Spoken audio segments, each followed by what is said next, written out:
죄짐을 지고 서고 나거든 내 맘속에 주 영접하며 새 사람 되기를 원하거든 내 구주를 영접하라. 의심을 다 버리고 구주를 영접하라.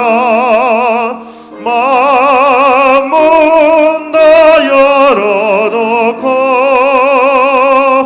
내 구주를 영접하라. 정결케 되기를 원하거든 내 맘속에 주 영접하며 생명수 마시기 원하거든 내 구주를 영접하라. 의심을 다 버리고 구주를 영접하라.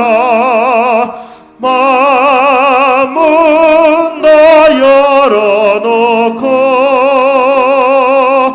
내 구주를 영접하라. 진실한 친구를 원하거든 내 맘속에 주 영접하며 내 맘의 평안을 원하거든 내 구주를 영접하라.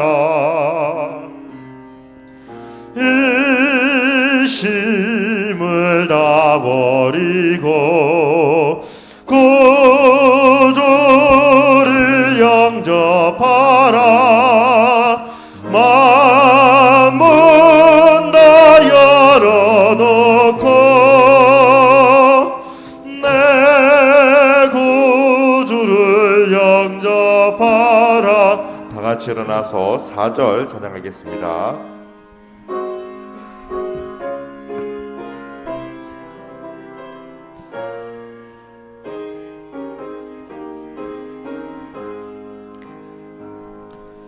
즐거운 찬송을 하려거든 내 맘속에 주 영접하며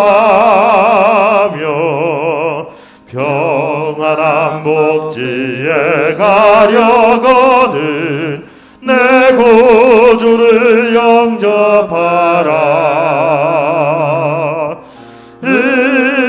의심을 다 버리고 구주를 영접하라. 마음은 다 열어놓고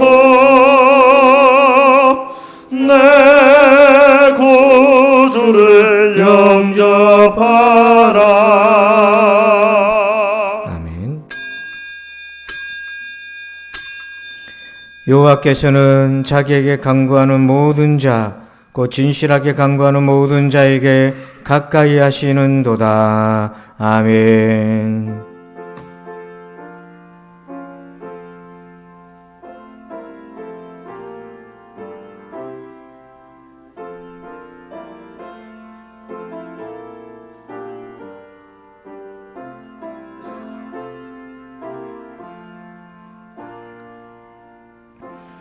우리를 가까이 하시는 하나님을 찬양합니다. 눈에 보이지 않아도 손으로 만질 수 없어도 하나님이 우리의 삶에 계심을 믿습니다.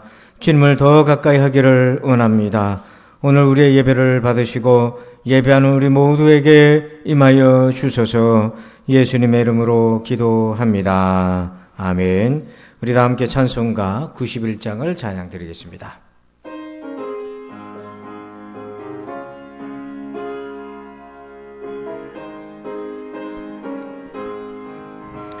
슬픈 마음 있는 사람 예수 이름 믿으면 영원토록 변함없는 기쁜 마음 얻으리. 예수의 이름은 세상의 소망이요, 예수의 이름은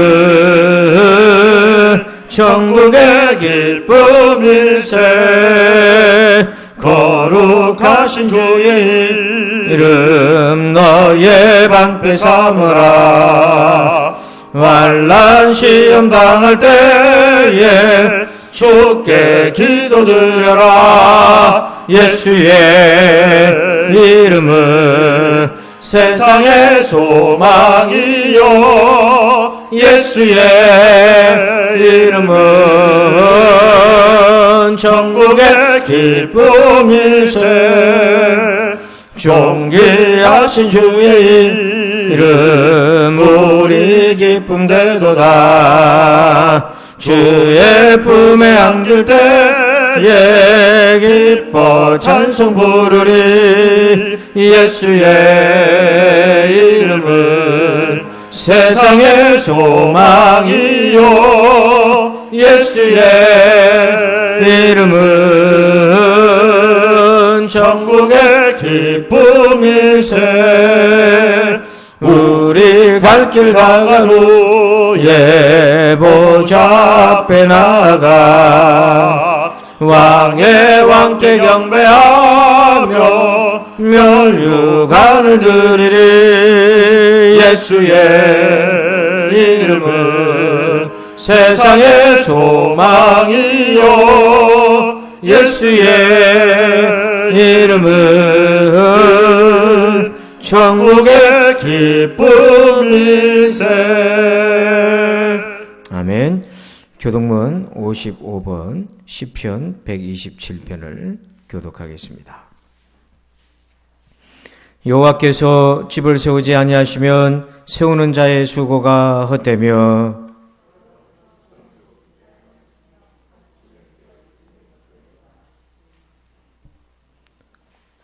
여러분 주보를 보시면 되겠습니다.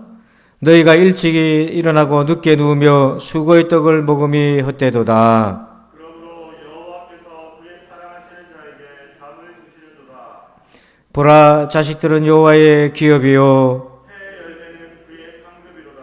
젊은 자의 자식은 장사의 수정의 화살 같으니 이것이 그의 화살통에 가득한 자는 복되도다. 그들이 성문에서 그들의 원수와 담판할 때에 수치를 당하지 아니하리로다. 아멘. 나는 전능하신 아버지 하나님 천지의 창조주를 믿습니다. 나는 그의 유일하신 아들 우리 주 예수 그리스도를 믿습니다.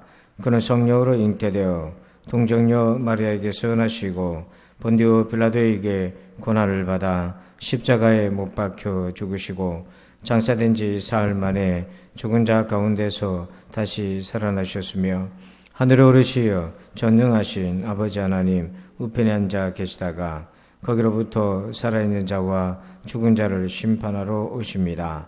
나는 성령을 믿으며 거룩한 공교회와 성도의 교제와 죄를 용서받는 것과 몸의 부활과 영생을 믿습니다. 아멘.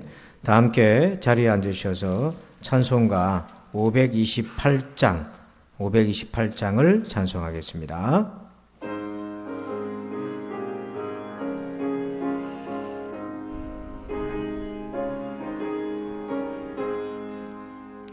예수가 우리를 부르는 소리 금성 부드러워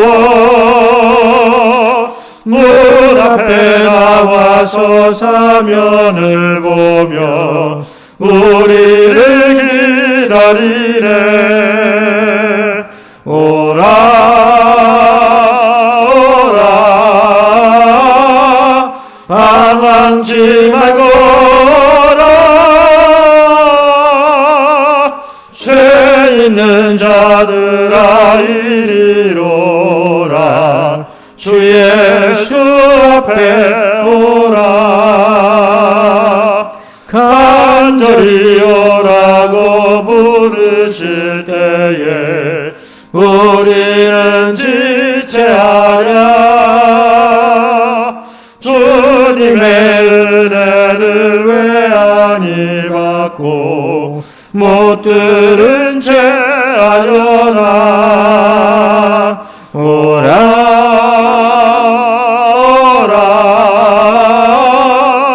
방황치 말거라. 죄 있는 자들아 이리로라. 주 예수 앞에 오라. 세월이 살같이 빠르게 지나 쾌락이 끝이 나고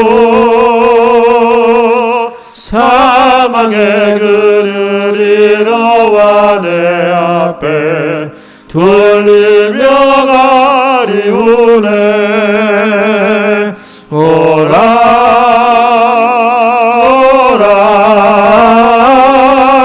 방황치 말거라.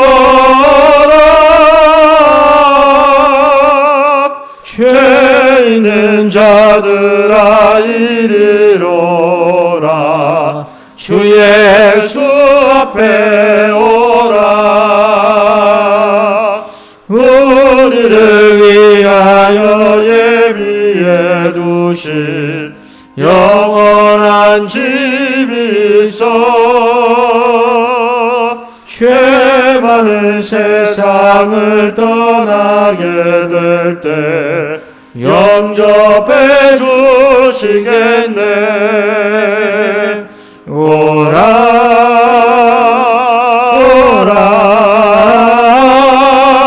방황치 말거라. 죄 있는 자들아 이리로라. 주 예수 앞에 오라. 아멘. 우리 다 함께 침묵으로 한 주간 동안 지은 죄를 회개하고 용서의 은혜, 성령의 도움을 구합시다. 다 같이 기도하겠습니다. 아버지요,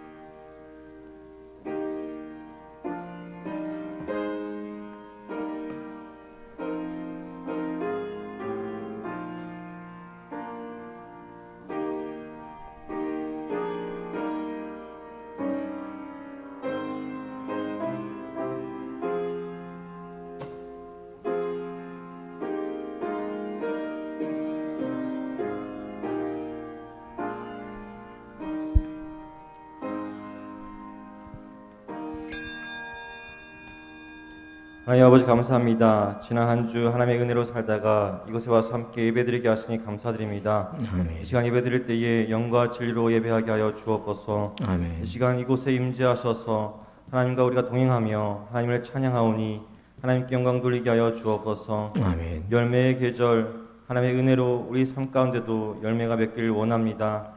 다니엘 기도의 개인 기도를 진행 중에 있사오니 21일간 여정 속에서 하나님을 알아가는 시간 되게 하소서. 아멘. 오늘 주신 말씀 들을 때에 성령으로 응답하게 하여 주시며 감동 있는 말씀이 되게 하소서. 아멘. 주의 은혜와 주의 말씀 속에서 주의 진리 안에 기뻐하게 하소서. 아멘. 하나님의 자녀에게 주신 권세로 오늘 주신 말씀으로 살아가게 하여 주옵소서. 아멘. 코로나19의 어려움 속에서도 하나님께 간구하며 지금 이 시간도 믿음으로 나아가는 자들이 있습니다. 주여. 지금도 함께 하셔서 그들을 위로하여 주옵소서. 아멘. 또한 말 못할 아픔과 병든 한에게도 이곳에 동일한 은혜로 함께 하시며 속히 회복시켜 주옵소서. 아멘. 이 시간 예배 드릴 때에 신령과 진정으로 예배 드리기 원하며 예수 그리스도 이름으로 기도드립니다. 아멘.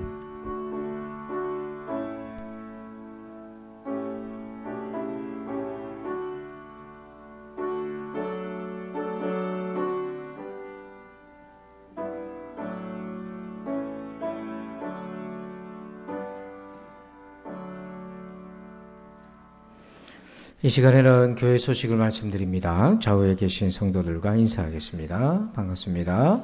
인사할까요? 반갑습니다. 오늘은 오순절 후 24번째 주일로 지키고 있습니다. 우리 지금 사회적 거리두기는 계속 진행되고 있는데요. 여러분 위드 코로나라고 할지라도 여러분 조심하시고 일상생활에 계속해서 경각심을 가지시기를 바랍니다. 우리 도전 21일 다니엘 개인 기도 2주차 진행 중에 있습니다. 여러분들께서 미션을 잘 완수하시고 그렇게 또 준비하시면 좋겠습니다. 매일 저녁 7시 50분에 교회 단톡방에 링크가 올라가 있습니다.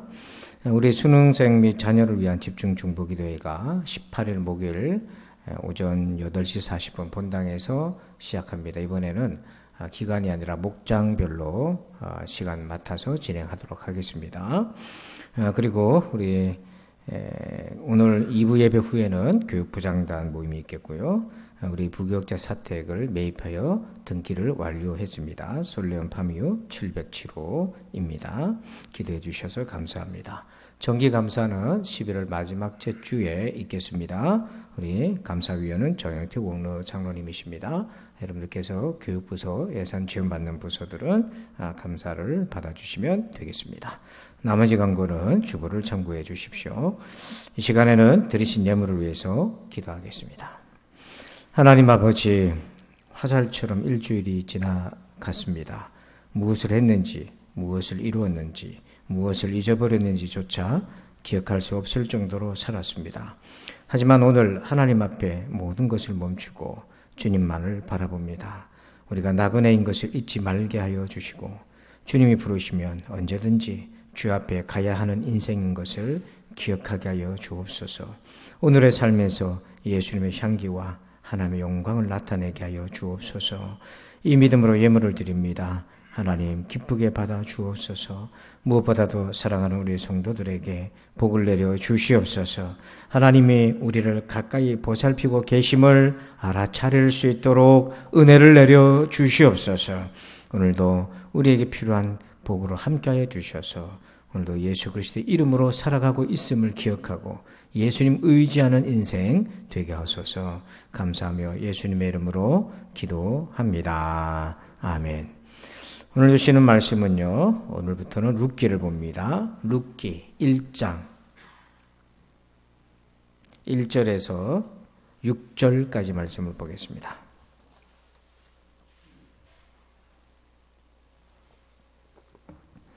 룻기 1장 1절에서 6절입니다. 구약성경 402쪽에 있습니다. 사사들이 치리하던 때에 그 땅에 흉년이 드니라. 유다 베들레헴의 한 사람이 그의 아내와 두 아들을 데리고 모압 지방에 가서 거류하였는데 그 사람의 이름은 엘리멜렉이요 그의 아내의 이름은 나오미요 그의 두 아들의 이름은 말론과 기럇이니 유다 베들레헴 에브라 사람들이더라.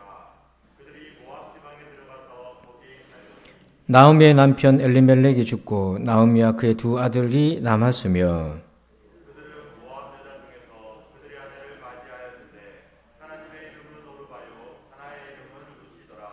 그들이 거기에 거주한 지 10년쯤에 말론과 기론 두 사람이 다 죽고 그 여인은 두 아들과 남편의 뒤에 남았더라.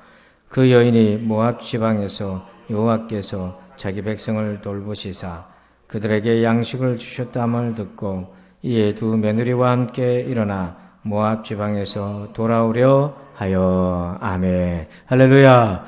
오늘부터는 돌아오는 믿음이라는 주제로 첫 번째 시작을 여시는 하나님이라는 제목으로 은혜를 나눕니다. 우리가 다니엘 기도를 개인적으로 올해는 하고 있는데 4일차 강사인가요? 우리 류응열 목사님 그 은혜의 시간이었는데요. 이분은 미국에서 유학생활하고 교수생활 하다가 이제 목회를 하게 되었습니다. 근데 이제 논문을 쓰는데 또 강의도 다니고 굉장히 분주한 시간을 보내는데 논문이 날아가 버리고 일이 꼬이고 자동차도 기름이 떨어지고 이런 그 공고한 상황에 처하게 됐어요. 그러면서 문득 자기 마음속에 어떤 울림이 있었냐면 하나님과의 관계를 제쳐두고 일에 너무 몰두하면서 살았다는 것이 이렇게 생각이 들고 그러면서 그 순간 자기 심령이 참 공고하다 이런 느낌을 받았다고 합니다. 여러분은 지금 하나님과의 관계가 어떻습니까? 큐티 사역을 하는 캐서린 마틴이라는 분은 하나님과의 친밀함을 한 4가지로 이렇게 영역을 표시하는데요. 하나님과 가까워지면 어떤 것이 경험이 되냐? 하나님과의 관계는 먼저 현실적이라는 거예요. 그건 뭐냐면 하나님을 실제 경험하는 것이기 때문에 굉장히 현실적인 것이다. 그 다음에 2번째는 뭐냐면 하나님과의 친밀함은 그분을 가까이 할수록 우리의 삶을 변화시키기 때문에 혁명적이다 이렇게 얘기해요. 우리를 바꾸기 때문에 혁명적이다. 그리고 3번째 하나님의 친밀함은 우리가 하나님으로부터 영향을 받고 그리고 우리가 세상에 영향을 미치기 때문에 근원적이다. 세상을 바꾸는 근원적인 성향이 있다. 그리고 4번째는 뭐냐면 하나님과의 친밀함은 하나님과의 소통이 있기 때문에 관계적이다. 기도하고 응답받고 말씀을 묵상하고 성령 인도를 받고 그래서 이건 관계적이다. 그래서 우리가 하나님과 이렇게 친밀해지면 이런 4가지 영역에서의 그런 변화들이 일어나는 거죠. 여러분은 하나님과의 친밀함은 어떻습니까? 여러분에게는 이런 그런 특징들이 어떻게 드러나고 있습니까? 루키 1장 6절에 보면 같이 한번 읽어볼까요? 시작. 그 여인이 모압 지방에서 여호와께서 자기 백성을 돌보시사 그들에게 양식을 주셨다함을 듣고 이에 2 며느리와 함께 일어나 모압 지방에서 돌아오려 하여. 아멘. 고향 베들레헴을 떠났던 나오미 일가가 10년이 지난 후에 6절 끝에 보면 모압 지방으로 이사를 갔었는데 이민을 갔는데 10년이 지난 뒤에 모압에서 베들레헴으로 돌아오려 하여. 이 돌아온다는 표현을 잘 주목해 보세요. 이게 이제 고향은 베들레헴이지만 신앙적으로 우리가 적용해 보면 하나님께로 돌아온다 이런 의미인 거예요. 여러분 오늘 저와 여러분들은 이 말씀을 우리가 적용할 때에 우리가 하나님을 떠난 건 아니잖아요. 지금 예배를 드리고 있잖아요. 그런데 그렇다고 해서 우리가 하나님을 나의 영혼의 중심으로 여기며 살아간다 말하기에는 또 다른 면이 있다는 거죠. 떠난 건 아니지만 내가 하나님을 떠난 건 아니지만 그렇다고 내가 하나님을 나의 중심으로 여기고 열심히 믿는 상태도 아닌 그러한 애매한 상황, 이런 상태에서 우리가 이제 하나님 품으로 돌아오는 여정이 필요하다. 떠나지는 않았지만 하나님을 가까이 하는 여정이 필요하다. 여러분 우리가 어떻게 하면 하나님을 더 가까이 섬기고 하나님께로 더 가까이 친밀하게 돌아올 수 있겠습니까? 이게 내 삶에서 현실적으로 느껴지고 내 삶을 바꾸고 그리고 나를 통해서 세상을 바꾸는 근원적인 관계, 그래서 날마다 하나님과 소통하는 이러한 관계적인 친밀함을 우리가 어떻게 하면 더 가까이 느끼겠습니까? 오늘 하나님은 룻기를 통해 3가지 말씀을 우리에게 주세요. 첫 번째는 이겁니다. 1번 제목 읽어봅시다. 시작. 영적 감각이 회복되다. 첫째는 뭐냐면 영적 감각이 회복이 돼야 됩니다. 1절을 한번 보면 같이 읽어봅시다. 시작. 사사들이 치리하던 때에 그 땅에 흉년이 되니라. 유다 베들레헴의 한 사람이 그의 아내와 2 아들을 데리고 모압 지방에 가서 거류하였는데, 자, 지금 나오미 일가가 모압으로 이민을 갈 때 상황은 베들레헴에 흉년이 들었어요. 자, 그런데 그때 역사적인 시점을 뭐라고 표현하고 있습니까? 사사들이 치리하던 때 이렇게 되어 있잖아요. 우리가 지난달까지 사사기를 봤는데 사사기의 중심 메시지는 하나님을 왕으로 섬기는 사람과 자기가 왕인 사람 2 그룹이 나눠진다고 했잖아요. 이 룻기 역시 그러한 분위기 속에 있습니다. 자기 소견에 따라 행동하던 시대였다는 거예요. 이 사사 시대가. 그래서 이 나오미 일가도 베들레헴 그 약속의 땅을 버리고 모압으로 이사를 갈 때도 자기 소견에 의해서 간 겁니다. 하나님이 가라고 한 게 아니에요. 자기들 판단에 의해서 베들레헴에서 흉년으로 고생하느니 모압으로 가서 새로운 기회를 찾는 게 낫겠다고 떠난 겁니다. 이거는요, 단순한 이주가 아니라 하나님을 멀리하는 여정이었습니다. 그런데 이 결정 과정에서 어떤 신앙적인 고뇌나 기도나 고민이나 흔적을 찾을 수가 없어요. 사실 하나님과 자신들 사이에 영적 감각이 너무 많이 묻어져 있던 시절이었다는 거예요. 그런데 나오미가 하나님께로 돌아올 무렵에 그의 마음은 10년 전 떠날 때와는 다른 변화가 보이기를 시작했습니다. 그게 뭐냐면 그들의 무뎌진 영적 감각이 회복되기 시작한 거예요. 엄밀하게 말하면 하나님이 그들의 무뎌진 영적 감각을 회복하도록 은혜를 베풀어 주신 거예요. 자, 그게 뭐냐면 13절입니다. 같이 한번 읽어봅시다. 시작. 너희가 어찌 그들이 자라기를 기다리겠으며 어찌 남편 없이 지내겠다고 결심하겠느냐. 내 딸들아, 그렇지 아니하니라. 여호와의 손이 나를 치셨으므로 나는 너희로 말미암아 더욱 마음이 아프도다 하매. 아멘. 13절 끝에 보면 처음으로 나오미 입에서 하나님이라는 단어가 나오는데요. 여호와의 손이 나를 치셨으므로. 그러니까 우리가 이렇게 10년이 지나서 망해버린 것은 하나님의 손이 우리를 쳤기 때문이다. 여러분, 이런 생각이 들고 또 그거를 인정한다는 것은 놀라운 변화가 그에게 있었던 거예요. 이게 바로 영적 감각이 회복되는 모습이거든요.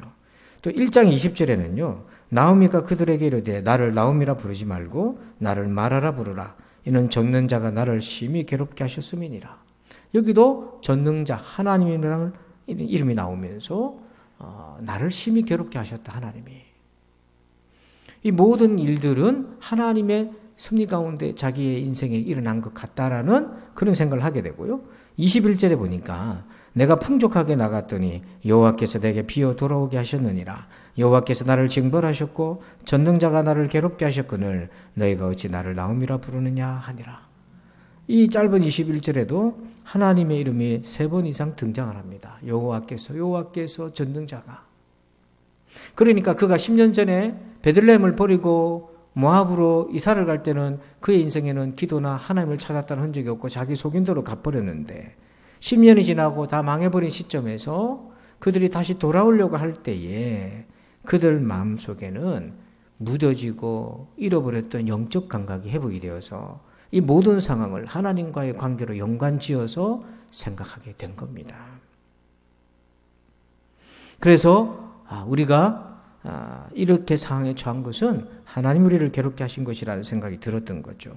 자, 이거는요, 하나님을 원망하고 탓하는 것이 아닙니다. 자기들 소견에 의해서 이렇게 왔잖아요. 그랬는데 10년 만에 망해버린 그 까닭을 가만히 보니까 여기에는 하나님의 섭리가 작동하고 있다는 것을 그들이 말할 수 없는 영적인 감각으로 알게 되기 시작한 거예요. 우리는 스스로 어떤 일을 만났을 때 이게 하나님이 나를 치신 거구나. 하나님이 나를 징벌하신 거구나. 하나님이 나를 책망하신 거구나. 라는 생각을 하지 않을 뿐 아니라 그런 생각이 들더라도 거부해버립니다. 어째 그렇게 생각하겠노 하고 스스로 인정하지 않습니다. 아마 나오미도 그랬을 것입니다. 10년이라는 세월 속에 남편이 죽고 두 아들이 죽어갈 때까지 그는 내적으로 많은 고민이 있었을 거예요. 이거 하나님이 우리를 이렇게 하신 것이 아닌가. 우리가 하나님을 떠났기 때문에 하나님 우리를 이렇게 책망하신 것이 아닌가. 징계하신 것이 아닌가. 수많은 고민이 있었을 텐데 아마 거부했을 것입니다. 그러나 10년이 지난 시점에 그들이 베들레헴으로 돌아올 때는 그들의 무뎌진 영적 감각이 회복되기를 시작한 거고 그걸 어떻게 받아들였냐면 하나님이 우리를 회개하고 돌아오라고 하신 사인이라는 그런 생각이 그들 마음에 들어오기 시작한 거예요. 그러면서 동시에 하나님을 어떤 분으로 인식합니까? 전능자라고 인식하죠. 근데 이렇게 놀랍게도 전능자로 인식하는 거는 나오미가 잘되고 형통했을 때가 아니라 완전히 망해버렸을 때에 하나님이 전능하신 분이라는 걸 알게 된 겁니다. 이게 굉장히 역설적인 거예요. 하나님이 나를 망하게 하셨기 때문에 내가 하나님을 향해 원망하고 저항하는 것은 영적 감각이 아닙니다. 그건 영적 감각이 아니에요. 그건 하나님께 저항하는 것일 뿐이에요. 그 진정한 영적 감각이라는 게 뭐냐면 하나님이 나를 돌아오게 하기 위해서 이렇게 하셨구나. 이게 영적 감각인 겁니다. 하나님이 나를 망하게 하셨기 때문에 내가 하나님을 원망하고 저주하고 욕하고 돌아서고 이건 영적 감각이 아니고 그건 사탄의 시험이고요. 진정한 영적 감각은 탕자가 아버지 집으로 돌아오는 마음을 먹는 것처럼 내가 하나님을 떠나서 혹은 멀리해서 내가 하나님을 소홀히 여겼기 때문에 하나님이 나를 더 가까이 오라고 부르시는 신호구나. 이런 알아차림이 그에게 있었던 거죠. 여러분, 우리가 언제 이런 영적 감각이 회복됩니까? 그것은 내가 내 소견대로 살다가 실패했을 때 또 이 실패의 순간에 하나님 주신 은혜가 있는데 그게 바로 영적인 감각을 회복하고 되찾는 것입니다. 소견에 따라 행동했던 나오미, 그가 이제 하나님 안에서 자기의 삶을 조망하기 시작한 거예요. 여러분, 영적 감각이라는 건 바로 이거거든요. 하나님 안에서 자기의 삶을 조망하는 것, 이게 영적 감각인 거예요. 그들이 베들레헴을 떠난 모압으로 갈 때는 하나님 안에서 자기들의 삶을 조망하지 않았어요. 단지 흉년이라고 하는, 단지 경제 침체라고 하는 그런 시대적인 관점에서 자기 인생을 조망하다 보니까, 야, 베들레헴에 있다가는 우리가 죽겠구나, 새로운 기회의 땅 모압으로 이주하는 것이 먹고 살기에 좋겠다, 이렇게 경제적 관점으로 판단한 것입니다. 그러나 영적인 감각은 하나님 안에서 내 삶을 조망하고 들여다보는 거예요. 여러분, 하나님 앞으로 더 가까이 나오는 사람은 바로 이런 영적 감각이 회복돼야 됩니다. 성도 여러분, 우리가 지금 코로나19를 어떻게 하면 빨리 벗어날 것인가가 아니라 지금 우리가 가져야 될 마음은 어떻게 하면 내가 잃어버린 내 영적 감각을 회복할 수 있을 것인가, 이런 기회로 삼으셔야 되는 거예요. 저도 제 인생을 돌아보면 하나님이 나를 더 가까이 오라고 책망하실 때도 있고 징계하실 때도 있고 치신 적도 있었는데 그때는 그걸 인정하기 참 싫었던 거예요. 그러나 시간이 지나면서 가만히 들여다볼 때 그렇구나 하고 인정하니까 하나님 뜻이 보이기 시작하고 주님의 그 섭리 안에서 제 인생을 개인적으로 조망할 수 있는 은혜가 생겼거든요. 이게 영적 감각인 거예요. 오늘 여러분에게도 하나님 우리를 더 가까이 부르실 때는 바로 이 영적 감각을 회복시켜 주시는 거예요. 이런 영적 감각이 회복되기를 축원합니다. 그래야 돌아옴의 시작이 생겨요. 두 번째는요, 이것입니다. 2번 제목을 읽어봅시다. 시작. 은혜의 목마름을 느끼다. 자, 6절을 읽어봅시다. 시작. 그 여인이 모압 지방에서 여호와께서 자기 백성을 돌보시사 그들에게 양식을 주셨다함을 듣고 이에 두 며느리와 함께 일어나 모압 지방에서 돌아오려 하여. 아멘. 여러분, 무엇이 10년 만에 나오미를 고향으로 하나님께로 돌아오게 만들었습니까?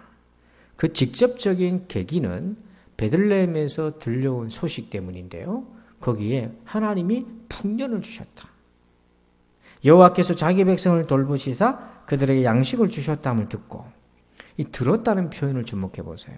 이거는 단지 하나님이 양식을 주셨다는 것, 거기가 풍년이 있었다는 것이 아니라 이 양식이 주는 메시지가 한 의가 뭡니까?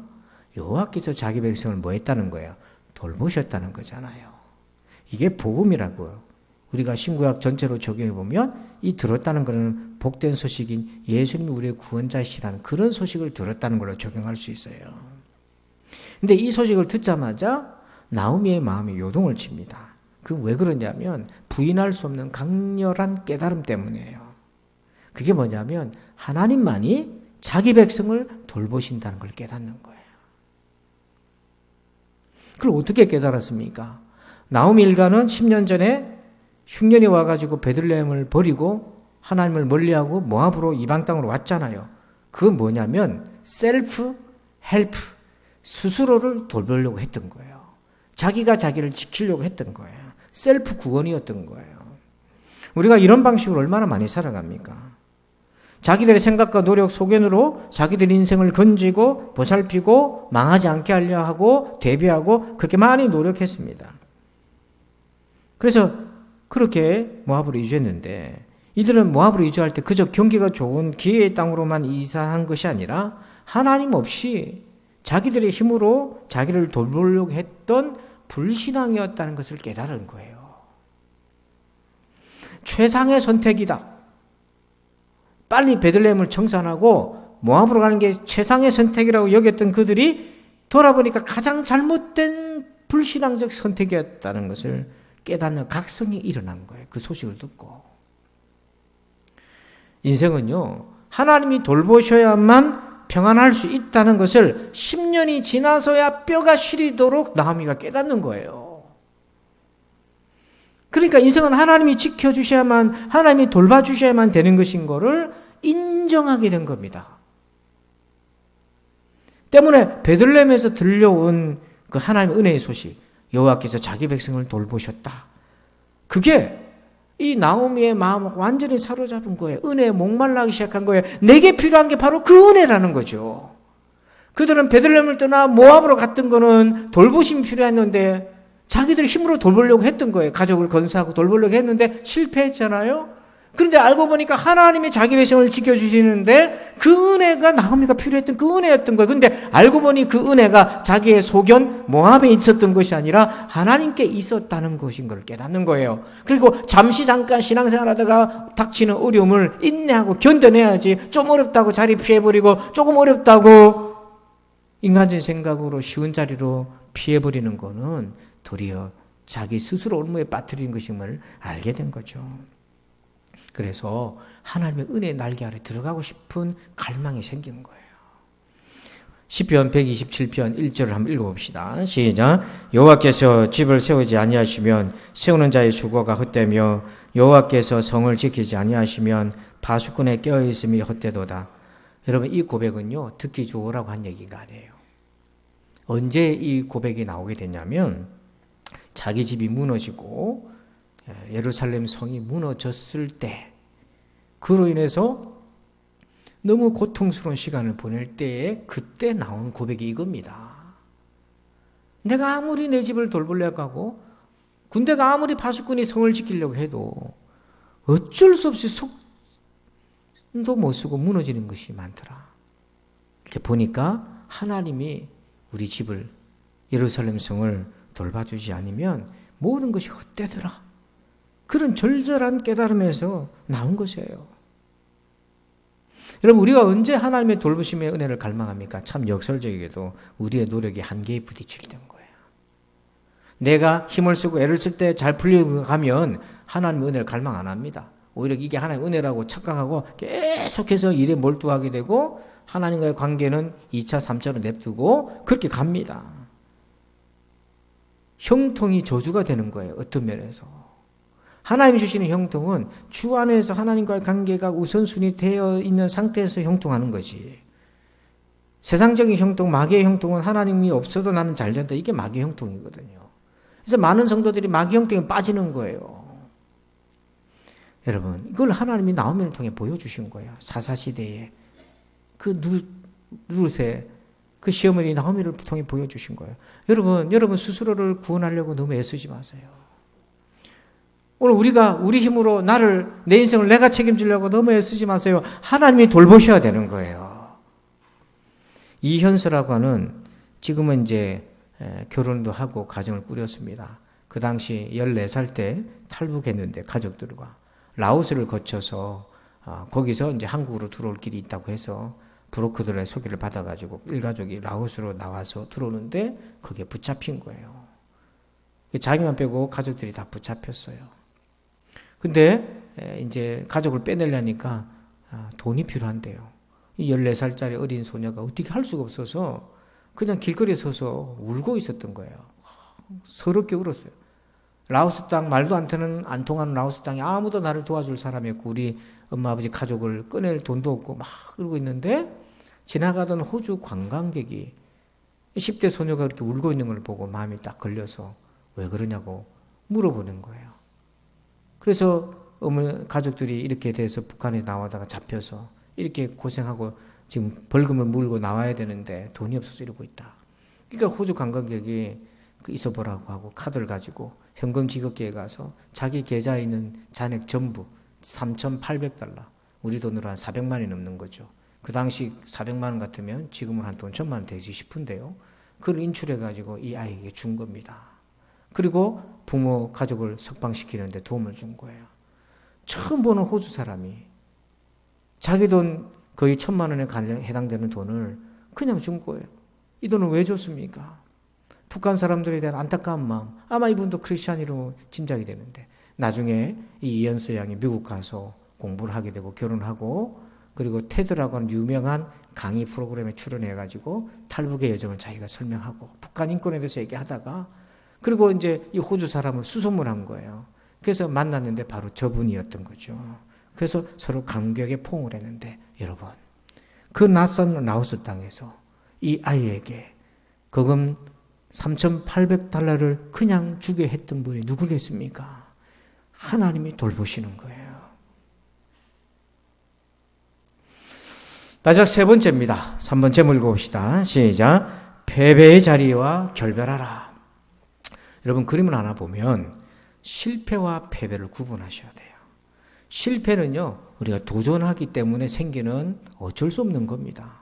대학을 도전하면 떨어질 수도 있고, 취업을 도전하면 떨어질 수도 있고, 내가 살을 빼려고 하면 또 안 될 수도 있고, 그렇게 여러 번 시도하다가 되기도 하고 성공하기도 하고, 실패하는 거는요, 도전의 결과이기 때문에 응원해줘야 되고 격려가 필요한 건데요.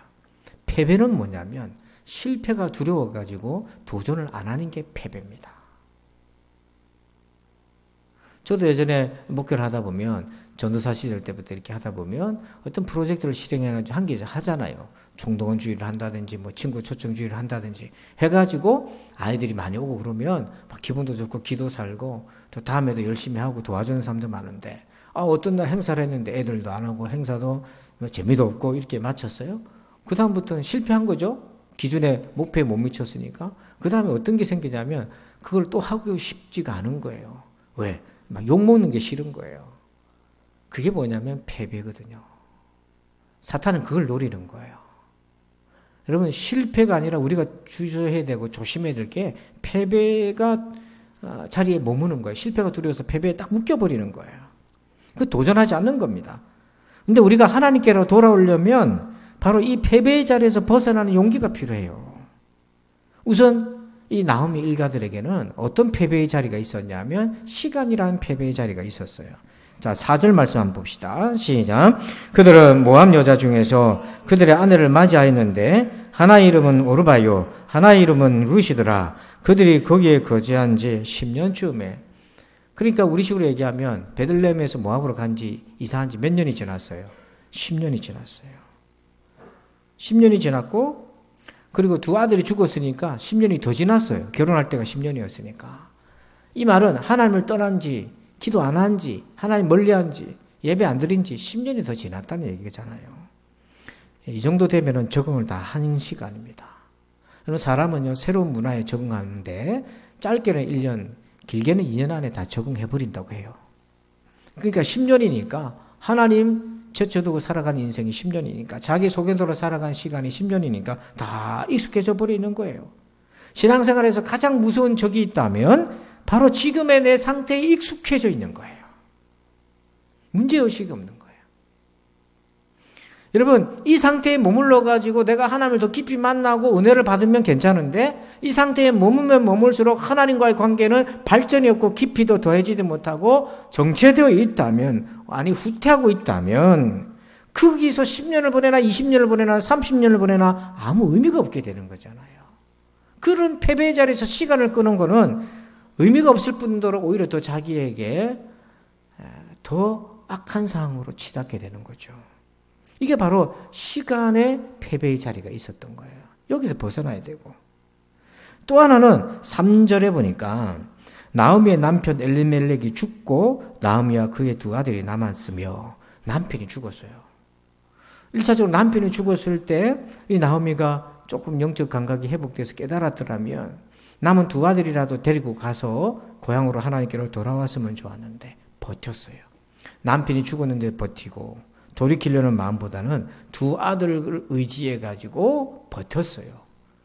그 결과 마지막에 두 아들도 잃어버리고 자기만 남게 되잖아요. 우리가 이렇게 완고하고 버티다가 더 나락으로 떨어지게 되는 거예요. 여러분 돈키호테 그 소설에 보면 돈키호테가 막 진취적인 기상으로 살아가는 그 당시에는 조금 정신 이상자 또라이 같이 보쳐지지만 그런 정신이 필요하다는 건데 한날 이 돈키호테도 자충을 하다가 이게 실망에 그냥 좌절에 우울에 빠져 있었어요. 그 자기 옆에 또 똑같은 산초라고 하는 옆에 이제 부하가 있었는데 유일한 부하였는데 그 산초가 돈키호테한테 축 처져 있는 돈키호테한테 이렇게 호되게 잔소리를 해요. 제가 읽어볼게요. 세상에 살면서 인간이 저지를 수 있는 최고의 미친 짓은 생각 없이 그냥 죽어버리는 겁니다요. 아무도 어떤 손도 그를 죽이지 않는데 우울 때문에 죽다니요. 날이 그렇게 게으름뱅이로 있지 마시고요. 그 침대에서 일어나셔서 우리가 약속한 대로 목동옷을 입고 들판으로 같이 나갑시다요 하고 산초가 우울에 빠져가지고 있는 돈키호테를 깨웁니다. 우리 모두도 열심히 살다가 벽에 부딪혀서 돈키호테처럼 미친 듯이 가족을 위해 살고 자기 인생을 위해 살아가다가 좌절돼서 이렇게 들어눕는 상태가 있을 수 있잖아요. 여기서 얘기하잖아요. 세상에서 가장 미친 짓은 그냥 그대로 죽는다는 거. 그 패배의 자리에서 나오지 않고 그냥 거기에 머문다는 거. 이 상태로는 어려운 거잖아요. 이런 자기를 부정해야 돼요. 이게 자존심 상하고 실현을 잃을 수도 있어요. 5절에 보니까 말론과 기론 두 아들이잖아요. 두 사람이 다 죽고 그 여인은 두 아들과 남편의 뒤에 남았더라. 여자 혼자만 남았어요. 나오미만 남았어요. 이런 상황을 누군가에게 보여준다는 게 너무 부끄러운 거예요. 고향 사람들이 나갈 때는 야 저렇게 기회 있다고 가는데 10년이 지나서 쫄딱 망해가지고 자기만 살아서 돌아오는 걸 보면 죽기보다 더 싫은 자존심이 상하는 거잖아요. 근데 여러분 하나님께로 돌아오려면 이런 수치심을 받아들여야 돼요. 여러분 우리가 잠깐 부끄러운 것이지 그거는. 잠깐 부끄러운 것이고 하나님께 돌아오고 우리가 회복되는 거는요. 영원한 구원이 있거든요. 계산을 잘 하셔야 돼요. 그리고 이것도 받아들여야 돼요. 21절에 보니까 내가 풍족하게 나갔더니 여호와께서 내게 비어 돌아오게 하셨느니라.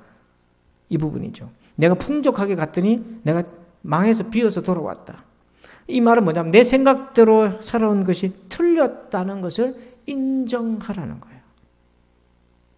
그리고 나오미 자체도 완전히 상해버렸어요.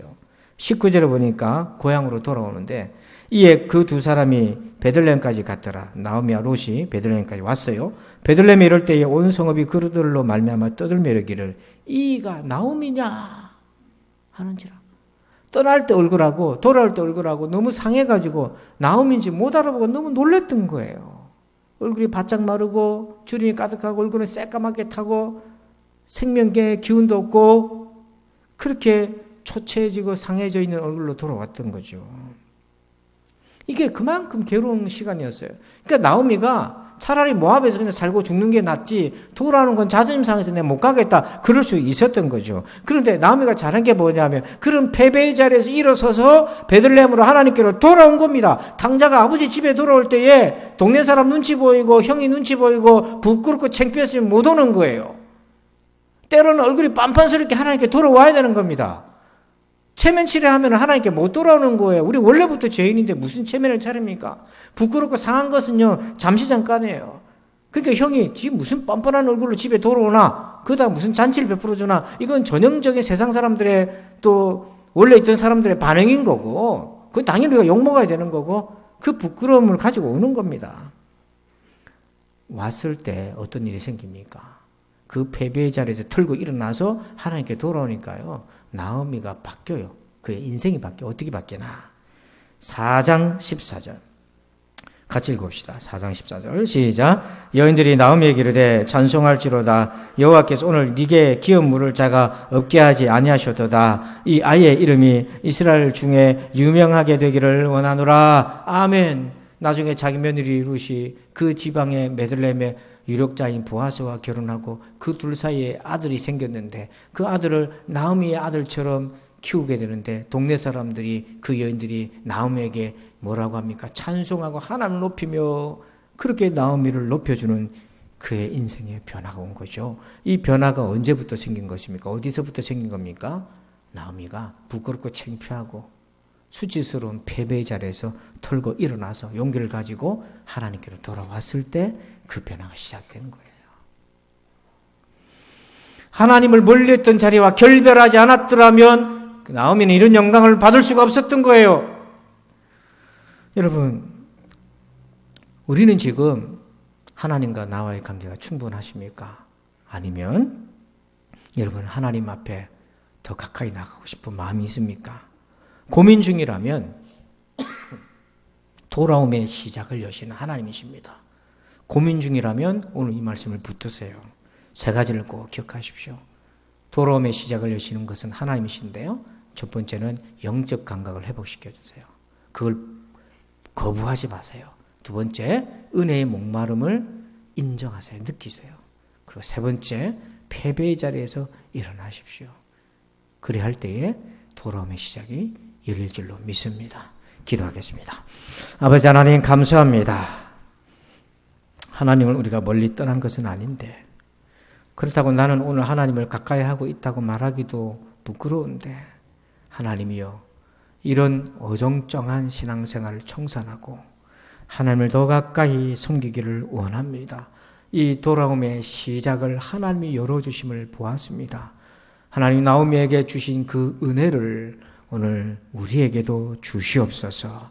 예수님의 이름으로 기도합니다. 아멘. 우리 다 함께 자리에 일어나셔서 성령 1장을 찬양합니다.